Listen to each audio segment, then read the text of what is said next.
السلام علیکم ناظرین، سلامتی ہو آپ پر جہاں بھی آپ ہوں۔ کیلنڈر پر آج تاریخ ہے 25 ربیع الثانی، انگریزی تاریخ 1 دسمبر ہے۔ اپنے میزبان راہی حجازی سے عالمی خبریں سنیے۔ دوحہ مذاکرات، طالبان کا اثاثوں کی رہائی پر اصرار۔ افغانستان کی وزارت خارجہ نے کہا کہ امریکہ اور امارت اسلامیہ کے وفود نے دوحہ میں 2 روزہ مذاکرات کیے اور مختلف امور پر تبادلہ خیال کیا۔ وزارت خارجہ کے ترجمان عبدالقہار بلخی نے کہا کہ دونوں فریقوں نے افغانستان کو متاثر کرنے والے سیاسی، اقتصادی، صحت، تعلیم، سلامتی اور انسانی مسائل پر تبادلہ خیال کیا۔ عبدالقہار بلخی نے مزید کہا کہ قائم مقام وزیر خارجہ ملا امیر خان متقی کی قیادت میں طالبان کے وفد نے افغانستان کے لیے امریکہ کے نمائندے خصوصی تھامس ویسٹ کی قیادت میں امریکی وفد کو افغانستان میں سیکیورٹی کے بارے میں یقین دہانی کرائی اور افغانستان کے مرکزی بینک کے مالیاتی اثاثے جاری کرنے کا مطالبہ کیا۔ عبدالقہار بلخی کے الفاظ میں افغان فریق نے انہیں سیکیورٹی کے بارے میں یقین دہانی کرائی، افغان ذخائر کو فوری اور غیر مشروط طور پر غیر منجمد کرنے، پابندیوں اور بریک لسٹوں کو ختم کرنے اور انسانی ہمدردی کے مسائل کو سیاسی تحفظات سے منقطع کرنے پر زور دیا۔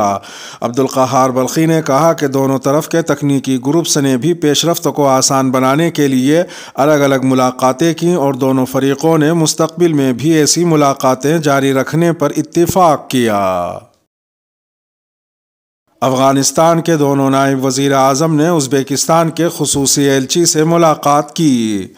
وزیر اعظم ملا محمد حسن آخوند کے دونوں نائبین ملا عبدالغنی برادر اور ملا عبدالسلام حنفی نے منگل کو کابل میں ازبکستان کے صدر کے خصوصی نمائندہ برائے افغانستان عصمت اللہ ارگاشیف سے ملاقات کی۔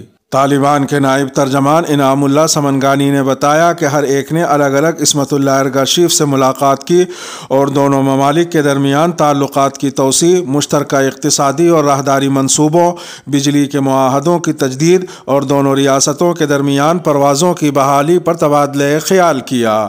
ملا عبدالغنی برادر نے کہا کہ ہم نے دونوں ممالک کے درمیان مختلف شعبوں میں تعاون کے توسیع کے لیے حالات تیار کر لیے ہیں اور دونوں طرف کے متعلقہ حکام ان مسائل پر معاہدے تک پہنچنے کے لیے ملاقاتیں جاری رکھیں گے۔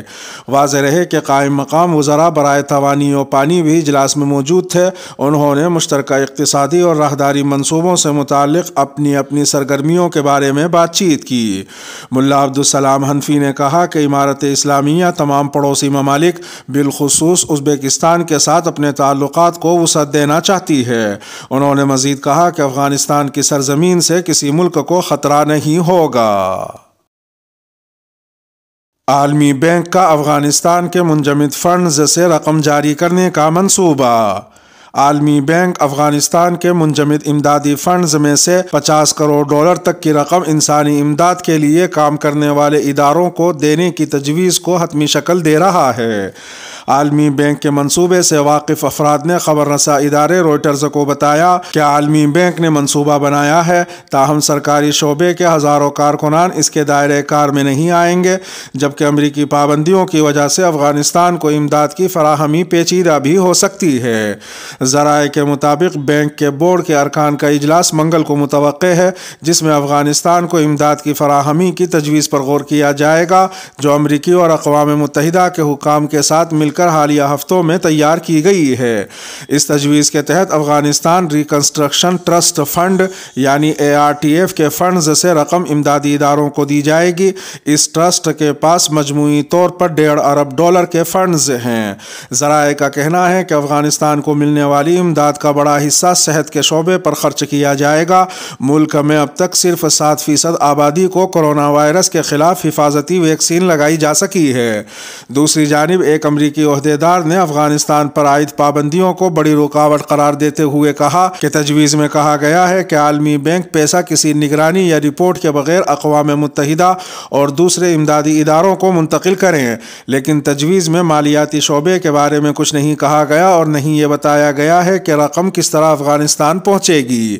واضح رہے کہ عالمی بینک نے اس منصوبے کی تفصیل کے بارے میں تصدیق یا تردید نہیں کی ہے۔ یہ معلومات اور تفصیلات اس منصوبے سے واقف افراد کی جانب سے خبر رساں ادارے کو فراہم کی گئی ہے۔ سعودی عرب خطے میں مرکزی کھلاڑی ہے۔ فرانس نے منگل کے روز مشرق وسطیٰ میں سعودی عرب کے کردار کی اہمیت پر روشنی ڈالی ہے۔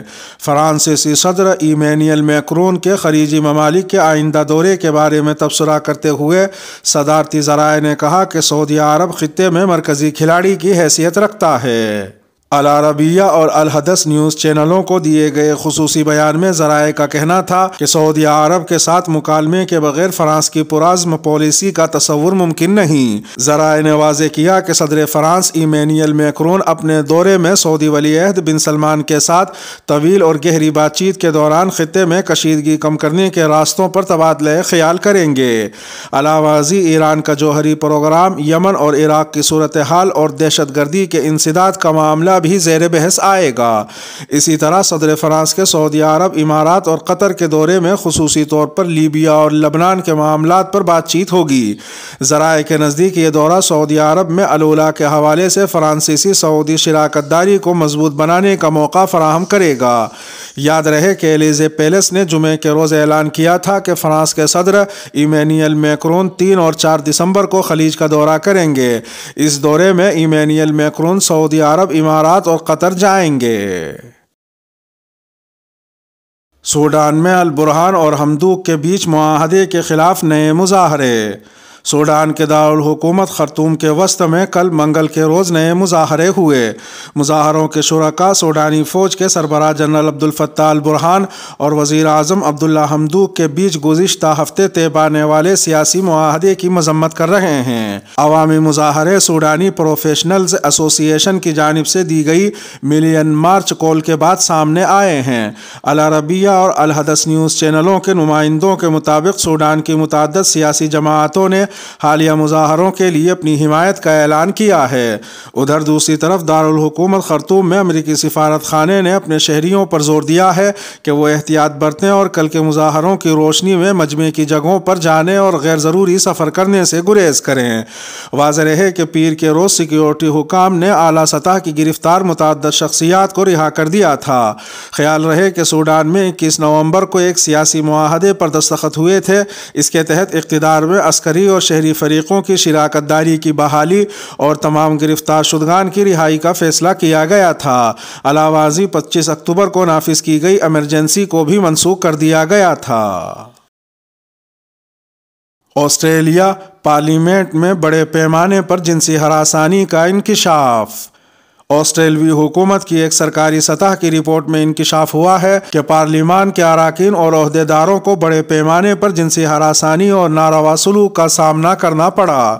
آسٹریلین ایسوسی ایٹڈ پریس نے اس رپورٹ کے حوالے سے بتایا کہ آسٹریلیا کی پارلیمنٹ اور وفاقی سیاستدانوں کے دفاتر میں کام کرنے والے 1/3 افراد کو جنسی ہراسانی کا سامنا کرنا پڑا، لیکن ان میں سے صرف 11% نے اس کی اطلاع دی۔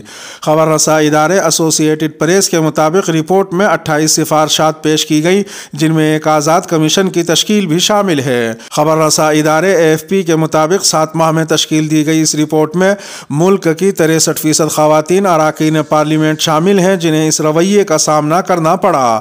ایسوسی ایٹڈ پریس نے آسٹریلوی وزیر اعظم کا اس معاملے پر رد عمل بیان کیا، جس کے مطابق اسکاٹ موریسن نے کہا کہ انہوں نے رپورٹ میں اعداد و شمار کو بھیانک پایا۔ اسکاٹ موریسن کے الفاظ: اس عمارت میں کام کرنے والے کسی بھی شخص کی طرح مجھے جو اعداد و شمار پیش کیے گئے ہیں وہ یقیناً خوفناک اور پریشان کن ہیں۔ AFP کے مطابق ایک خاتون سینیٹر سارا نے کہا کہ اعداد و شمار اور تبصرے چونکا دینے والے ہیں، لیکن یہاں بہت سی خواتین کے لیے یہ اعداد و شمار حیران کن نہیں ہے، یہ ہمارے اپنے تجربات کی صحیح عکاسی کرتے ہیں۔ اس کے ساتھ ہی خبروں کا اختتام ہوا۔ ویڈیو کو آخر تک ملاحظہ فرمانے پر شکریہ۔ ملتے ہیں شام 7 بجے انڈیا کی خبروں والی اگلی ویڈیو میں، اور اگر آپ 7 بجے کے بعد یہ ویڈیو دیکھ رہے ہوں تو وہ ویڈیو آپ کی اسکرین پر نمودار ہو رہی ہوگی۔ تھمبنیل پر ٹچ کر آج کی انڈیا کی خبریں بھی سن سکتے ہیں۔ اپنے میزبان راہی حجازی کو دیجیے اب اجازت۔ سلامتی ہو آپ پر جہاں بھی آپ ہوں۔